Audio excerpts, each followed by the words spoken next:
اب ہم آتے ہیں سیدنا صالح علیہ السلام کے قصے کی طرف۔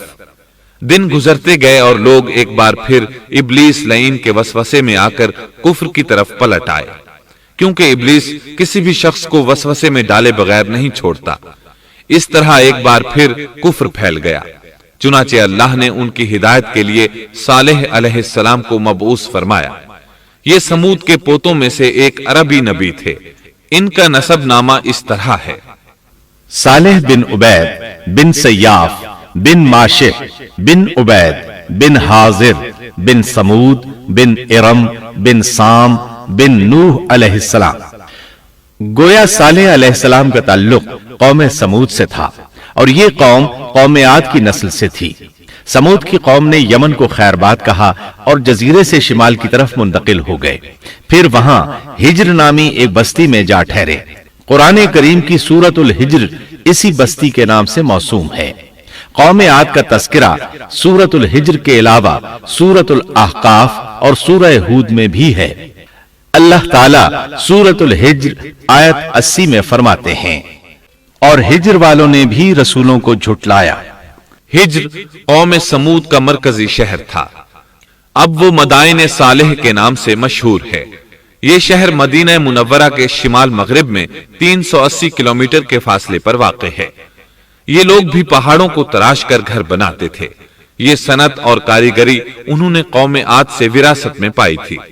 اللہ تعالیٰ سورۃ الفجر آیت 9 میں فرماتے ہیں، اور قوم سمود کے ساتھ کیا کیا جنہوں نے وادی میں بڑے بڑے پتھر تراشے تھے۔ قرآن مجید میں اللہ تعالیٰ ایک مقام پر فرماتے ہیں، اور ہم نے قوم عاد اور سمود کو غارت کیا جن کے بعض مکانات آپ کے سامنے ظاہر ہیں۔ ان کے مکانات ان کی تباہی سے لے کر اب تک موجود ہیں۔ شام کے راستے میں خیبر، تیما سے تبوک تک قوم سمود کے آثار پائے جاتے ہیں۔ یہ لوگ کس طرح پتھر تراش تراش کر گھر بناتے تھے، اللہ تعالیٰ نے سورۃ الاعراف آیت 74 میں اس کا ذکر کیا ہے۔ اس وقت کو یاد کرو جب اللہ تعالیٰ نے تمہیں قوم عاد کے بعد جانشین بنایا اور تمہیں زمین پر رہنے کا ٹھکانہ دیا کہ نرم زمین پر محل بناتے ہو اور پہاڑوں کو تراش تراش کر ان میں گھر بناتے ہو۔ سو اللہ کی نعمتوں کو یاد کرو اور زمین میں فساد مت پھیلاؤ۔ یہ آیت ان کی طاقت، جسم کی صلاحیت اور ماہر فن ہونے پر دلیل ہے۔ پہاڑوں کو تراشنا دراصل قوم عاد کی عادت تھی۔ یہ بھی چونکہ انہی سے تھے، اس لیے وراثت میں یہ کام انہیں بھی آ گیا تھا۔ جس طرح اللہ نے عاد کو اپنی نعمتوں سے نوازا تھا، اسی طرح سمود کو ان سے بڑھ کر نعمتیں دی تھیں۔